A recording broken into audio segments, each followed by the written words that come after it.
Oi, gente, tudo bem com vocês? Aqui é a Mika e hoje eu trouxe um resumo para vocês das minhas últimas leituras com opiniões sinceras e objetivas sobre o que eu achei desses livros que eu li. Outubro tá sendo um mês muito legal, porque eu tô lendo muita coisa.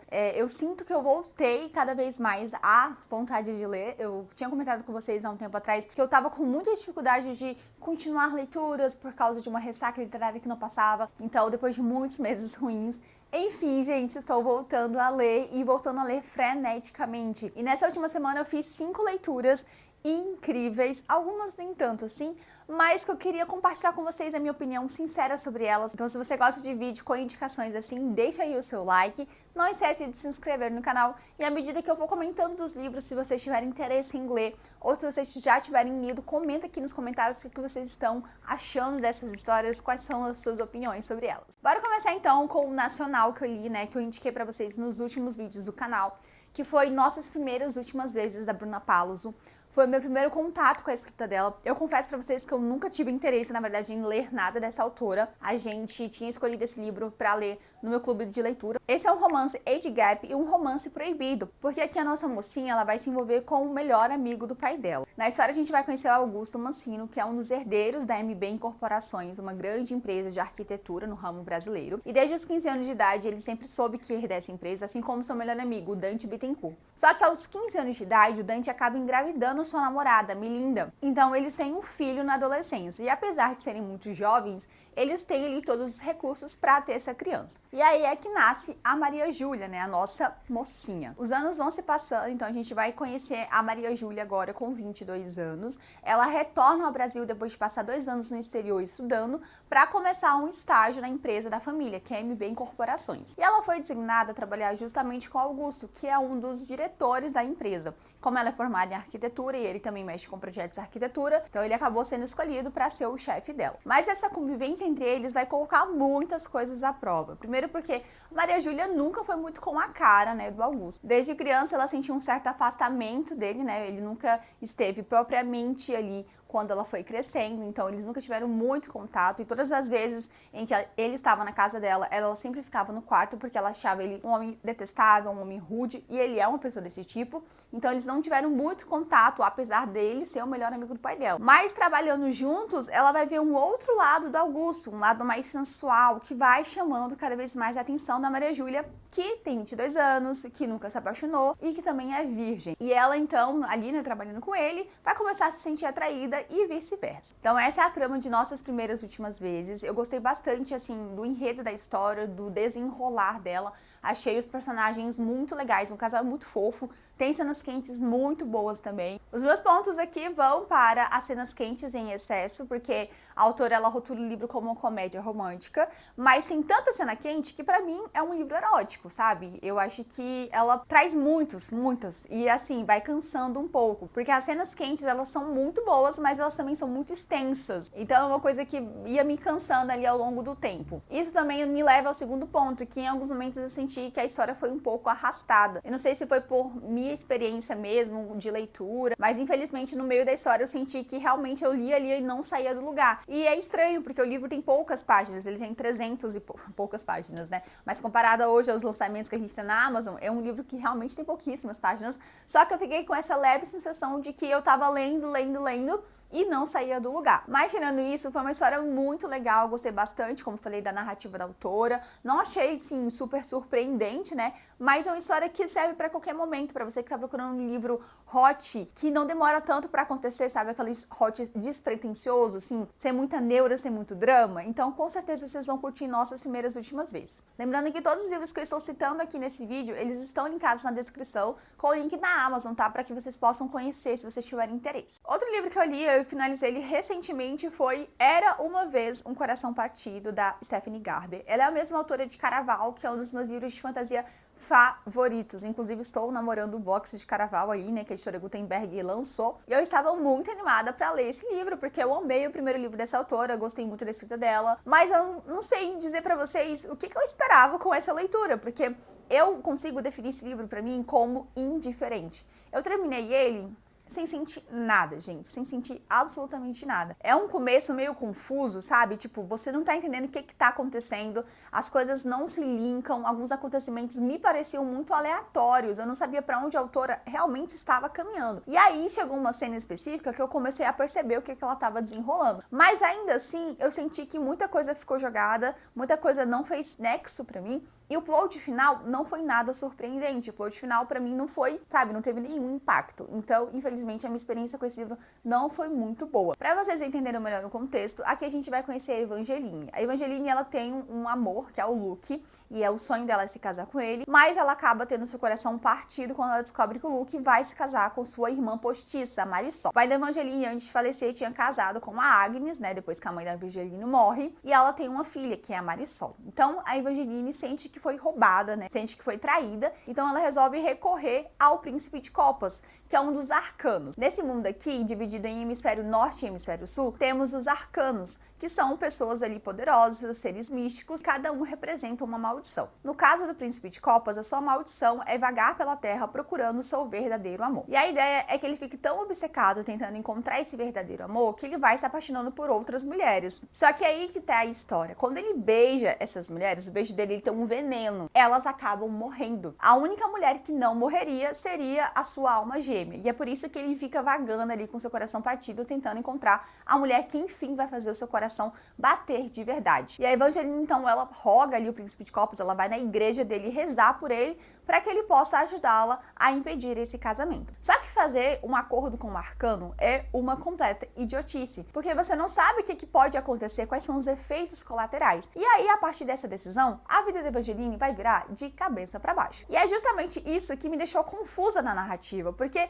no início da história ela faz esse acordo e eu achei que algumas outras coisas poderiam acontecer. Só que o livro ele vai se desenrolando por umas coisas tão aleatórias que não parecia, sabe, que era o objetivo da autora, parecia que estava jogado ali. Não sei, gente, eu acho que a autora ela tinha um grande enredo na mão, mas na hora de executar, eu acho que ela se perdeu em alguns momentos. Eu não sei se isso foi por causa que a história não me convenceu, ou se os personagens não me cativaram, talvez foi pela minha experiência mesmo. Eu vi que muita gente amou esse livro, mas infelizmente eu não consegui me conectar. Eu achei tudo muito fantástico, muito difícil de acreditar, e eu fiquei com aquela sensação de que eu não estava entendendo realmente o que a autora estava querendo mostrar, qual era o objetivo, qual era o plot da trama. E quando a autora chega no plot final, né, que é a nossa grande revelação, eu não senti aquele boom, sabe, aquela coisa assim, uau, caraca, que plot interessante, que foi o que eu tinha sentido com Caraval. Na verdade, foi tipo, era isso? Nossa, sabe, não teve impacto nenhum pra mim na minha leitura. Então, assim, infelizmente, eu tava com muitas expectativas, mas alguma coisa aqui pra mim não deu certo. E eu ainda não sei identificar o que foi. É aquele livro que eu terminei recentemente, eu ainda estou analisando o que ele me fez sentir, quais foram as minhas reações, porque eu realmente não consigo entender o que não funcionou pra mim. Porém, todavia, entretanto, é uma história que eu pretendo continuar a ler, porque é uma série, tá? Então, a gente não tem o final dela aqui. Muitas coisas ainda vão acontecer e eu preciso saber se o meu chip vai continuar vivo ou não. Então, eu ainda assim quero continuar e espero que o segundo livro consiga me surpreender, consiga me cativar. Agora que eu li esse primeiro livro e entendi um pouco mais da história em si, talvez eu consiga ter uma experiência um pouco melhor. Mas, infelizmente, Era Uma Vez um Coração Partido não foi uma leitura boa, tá? Desse mês, acho que foi o grande flop do ano pra mim. Mesmo assim, eu recomendo vocês fazerem as suas próprias leituras, porque assim vocês podem acabar se surpreendendo, tem experiências diferentes, tá? Então, infelizmente, essa foi a minha experiência com esse livro aqui. Aí eu li um livro hypado, né, gente, que, assim, tava todo mundo falando muito bem dele, e eu sou o tipo de pessoa que fico de olho nos livros hypados,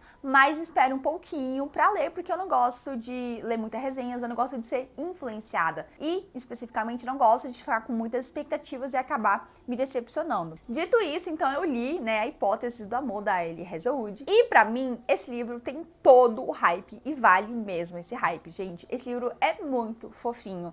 Ele é incrível, os personagens são cativantes, tem muita coisa de laboratório, de biologia, que não entendia nada, mas sabe, me fez mergulhar nesse mundo, então eu achei super legal também da autora trazer mais essa contextualização, né, o ambiente que a história acontece. E aí vocês me perguntam, mas Mica, não é um livro clichê? É um livro clichê do início ao fim, gente, não tem nada de novo, nada de interessante, mas são os personagens que fazem acontecer essa história, a forma como a autora vai escrevendo, desenrolando ela, que vai fazendo com que você se convença de que é um livro muito bom. Aqui a gente vai conhecer a Olive, que é uma doutoranda da turma de biologia da Universidade de Stanford, e em meio a prazos loucos, muitas pesquisas, poucos recursos, Olivia, né, tenta viver o seu dia a dia. Acontece que ela teve um pequeno envolvimento com Jeremy, um colega ali do doutorado, e aí um dia que ela tava com ele, ela acaba apresentando a amiga dela, Anne, pro Jeremy. E rola um match muito louco, um match instantâneo entre os dois. E aí a Olivia já começa a perceber que o Jeremy começou a gostar da Anne e a Anne começou a gostar do Jeremy. Só que sobra a Olivia nessa história. Então, apesar dela se sentir um pouco estranha, né, de sentir ali que a melhor amiga dela vai ficar com o cara que ela estava ficando no momento,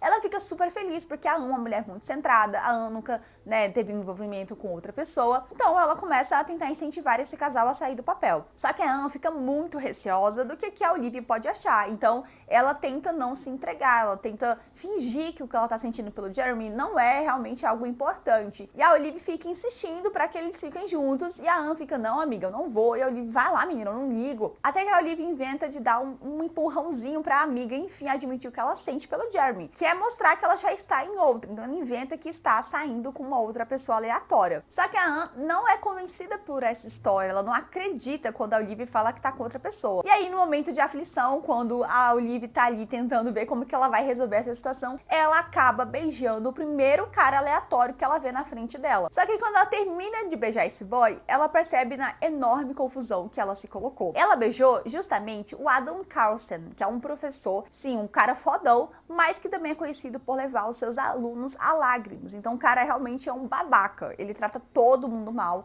é extremamente rude, muito arrogante, e a Olivia acaba de fingir que está ali tendo um caso com ele. Desesperada com essa situação, né, com essa grande proporção que isso levou, o Adam então resolve ajudar a Olivia fingindo então que ele está saindo com ela. Até porque ele também tem seus próprios motivos para investir nessa farsa. Só que ao longo do caminho, enquanto eles estão fingindo que eles são juntos, né, vai rolar ali algumas carícias, alguns beijos para impressionar as outras pessoas que estão assistindo, né, esse romance acontecer, as coisas começam a se turvar. Eles começam a perceber que talvez esse fake não é tão fake assim. E eu amei, gente, amei. No início eu confesso pra vocês que eu não tava tão envolvida assim com a história, tá? Eu tava lendo assim, mas ok, não achando nada demais. Mas depois da página 100 pro resto da história, acho que a autora ela conseguiu me convencer, as coisas foram se desenrolando cada vez mais e eu comecei a realmente me apaixonar pela escrita da Ellie Hazelwood. Eu amei mesmo, assim, é um livro muito fofo. O Adam, gente, é aquele boy que trata todo mundo mal, mas a moça que ele gosta, ele trata super bem, ele faz tudo por ela. Então, assim, eu amei ele, amei a Olivia. O beijo que ela deu nele no início da história aluga um triplex gigantesco na cabeça dela, porque ela só fica pensando nisso, sabe? É muito engraçado ver ela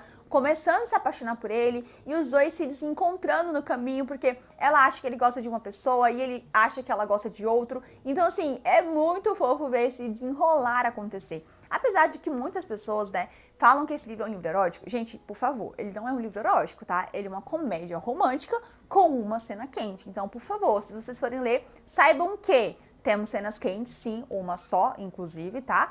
Mas é um livro divertido, é um livro de comédia romântica para aquecer seu coração. Então, me vendendo dessa forma, eu gostei muito, achei ele incrível, acho que vale super o hype e recomendo muito vocês lerem. Esse sim vale com certeza a pena vocês comprarem. Outro livro que eu li recentemente foi O Convite da Vicky Land. Eu confesso pra vocês que esse livro aqui também, no início, eu não tava me envolvendo tanto. Eu não sei o que tá acontecendo, mas os últimos livros que eu estou lendo tá sendo bem assim. Eu não tô me envolvendo tanto, mas acontece alguma coisa e no final eu tô amando o livro. E isso aqui aconteceu também com O Convite. É um livro, gente, muito clichê. É um romance contemporâneo, tem algumas cenas quentes também, mas não, assim, não é uma sinopse de outro mundo, sabe? Não é nada assim. Mas se você gosta de Vicky Land, eu recomendo essa leitura porque eu gostei bastante. Eu achei que a autora também me convenceu com os argumentos dela ao longo da história. E o casal é incrível. Eu até terminei com vontade de matar alguém. Terminei. mas é uma história que realmente vale a pena você ler se você ama romance. O pretexto para a história de O Convite acontecer começa quando a ex-colega de quarto da Estela acaba num golpe nela. Ela foge ali no meio da noite, levando alguns sapatos favoritos da Estela e acaba deixando um cheque sem calção. Então o cheque não é compensado e a Estela não consegue pagar o aluguel. Chateadíssima com o que a menina fez, indignada porque a menina simplesmente sumiu da noite pro dia, chega ali um convite na casa dela. Ela vai ler o convite e ela percebe que é um convite de um casamento que vai ser sediado na Biblioteca Pública de Nova York. Ela acha super estranho o convite, né, porque ela não consegue lembrar de nenhum amigo dela que tenha bastante dinheiro pra fazer, né, um casamento tão grandioso assim. E aí quando ela vai ver ali, né, o destinatário, e ela percebe que o convite, na verdade, é pra Evelyn, a ex-colega de quarto dela, e não pra ela. Só que influenciada pelo melhor amigo e também pelo álcool, a Estela resolve que ela vai entrar no casamento, que ela vai ir para o casamento de penetra, se passando pela Evelyn, aproveitar ali então esse evento para se vingar da ex-colega de quarto que deu um toco nela. Então ela vai para o casamento fingindo que é a Evelyn, curtindo a festa, e é lá que ela conhece o Hudson, um dos padrinhos do noivo. Ele é um homem extremamente bonito, irresistível e mostra interesse na Estela. Então ela começa a conversar ali com ele, eles começam a trocar, né, um certo flerte, só que quando ele pergunta para ela qual é o nome dela, ela fala que é Evelyn. E é a partir daí que ele começa a desconfiar dela. Por quê, gente? Porque o Hudson é o irmão da noiva. E ele conhece a Evelyn, que era uma das amigas da noiva. Então, quando ela diz que ela é a Evelyn, ele já começa a achar um pouco estranho. E é quando o Hudson resolve desmascará-la na frente de todo mundo. Gente, pensa na vergonha ali que eu senti nesse momento. A Estela, desesperada, sai fugida dali, morrendo de vergonha, só que ela acaba deixando o celular dela na mesa do evento. Então ela deixa ali o telefone e quem acaba encontrando? O Hudson. E agora, para recuperar o telefone, ela precisa se reencontrar com ele. E esse livro ele vai ter alguns desdobramentos que eu não vou contar aqui para que vocês possam se surpreender ao longo da narrativa. Mas no geral, a Estela, ela é uma empreendedora que está lançando ali sua primeira empresa, né, de perfumes, e ela precisa de investidores para isso. E ela acaba conseguindo que a empresa do Hudson invista na empresa dela. Então eles vão começar a trabalhar juntos, ter que conviver, e isso vai gerar cada vez mais, né, uma atração que já tinha, né, que já existia, mas que estava reprimida pelo desconforto do Hudson ter descoberto que ela não era aquela pessoa que ela dizia ser. E O Convite, gente, é aquele livro que parece meio bobinho no início, como eu falei pra vocês. Não estava me sentindo muito, assim, conectada com os personagens, a história estava sendo ok pra mim, mas ao longo do tempo, quando a autora, né, ela vai desenvolvendo cada vez mais o romance do Hudson com a Estela, a gente vai começando a perceber que existe um plot ali debaixo dos panos. E eu já tinha imaginado esse plot, só que quando a gente vai ver a revelação dele, foi muito mais do que eu esperava. Eu fiquei com o coração na mão, gente, porque o livro começa divertido, tem aquela parte do romance e depois tem um drama no final que eu fiquei chocada. Então, assim, foi uma leitura muito surpreendente. Eu não dei nada pra ele porque eu já tinha visto algumas resenhas dizendo que não era muito bom, mas ainda assim eu fui com poucas expectativas e acabei me surpreendendo completamente. Então, se você gosta de Vigilant, gosta de romance, que vai aquecer seu coração, que vai fazer te torcer pelo casal principal, com certeza O Convite é uma boa indicação. E o último livro que eu li recentemente foi um livro em e-book e eu quero muito recomendar ele pra vocês, porque ele é um dark romance, mas um dark romance extremamente quente, tá? Então se você gosta, gente, de cenas quentes, você precisa ler essa história. Eu estou falando de O Desafio da Harley Larox. Ele é bastante conhecido lá na gringa, tá? Então ele já tinha criado uma certa expectativa sobre mim. E quando eu descobri que a editora Cabana Vermelha tinha lançado o livro, eu resolvi ler e vale muito a pena. Mas eu vou dar algumas informações pra vocês antes de vocês lerem essa história, para que vocês não fiquem confusos e também para que vocês não fiquem com aquela sensação de que tava esperando uma coisa e encontrou outra. A autora, ela define esse livro como dark romance. E de certa forma, ele é um dark romance sim, porque ela vai trabalhar ali alguns temas que a gente não vê muito e vai meio que trazer aquela sensação de não sei se isso é certo e não sei se isso é errado. Mas quando a gente pensa em dark romance, a gente pensa em coisas pesadas. Sempre vamos lembrar disso, coisas pesadas, tortura, cenas de violência. E não é um livro assim. Ele tem, né, uma parte pesada dessa sensação de não sabemos se realmente o que está acontecendo ali é consensual ou se não é, mas não é um livro estritamente pesado, não é um livro que tem cenas que vão te deixar embrulhado, não é isso, tá, gente? Então, tem esse adendo aí. Porém, verifiquem os gatilhos, tá? Porque esse livro, ele é focado muito na humilhação, na degradação e principalmente em fetiches kinky. O que é fetiches kinky? São fetiches não usuais, ou seja, são coisas diferentes, coisas bizarras, estranhas, Então, vocês vão ver também muitas cenas quentes estranhas ao longo do caminho. Pra quem tá acostumado com bullet romance, vai se sentir assim num âmbito muito confortável, porque o livro é basicamente embasado nisso, tá? Mas ainda assim recomendo vocês lerem os gatilhos pra ver se tem ali algum que vocês não curtam tanto. E o Desafio é um livro prequel, ou seja, é um livro que vem antes, é um livro 0.5 de uma duologia. A autora ela acaba de lançar, né, o primeiro livro dessa duologia, que é Losers, e em dezembro ela vai lançar o 2, né, que é a continuação. É um livro, gente, de pouquíssimas páginas. Ele vai acontecer na noite do Halloween, então é uma história que vocês podem ler também tematicamente, se vocês gostam. E aqui a gente vai conhecer a Jessica Martin. A Jessica, ela era a abelha rainha da escola. Ela era líder de torcida, popular, namorava o jogador de futebol, né, número 1. Então ela sempre aproveitou da sua posição social ali na escola pra fazer bullying com os outros, porque ela é uma garota escrota, tá? E ela deixa isso muito claro ao longo da história. E entre esses grupos de pessoas que ela zoava, está o Mason e seus amigos. O Mason era um garoto alto, magrelo, estranho, sabe? Andava com o grupo dos góticos, dos animes, então ele era visto por ela como uma aberração. E ela enchia o saco dele no ensino médio, ela ficava pegando no pé dele, trocando provocações, e ele, né, rebatia ela à altura. Porque ele não aguentava calado, ele sempre rebatia. E ela meio que começa a sentir uma certa atração pelo Mason, mesmo que inicialmente ela não quisesse, né, dizer que era uma atração ou não. E o ensino médio, então, foi se desenrolando nessa forma. E aconteceu, então, um episódio muito específico, que foi o último dia em que ela viu o Mason,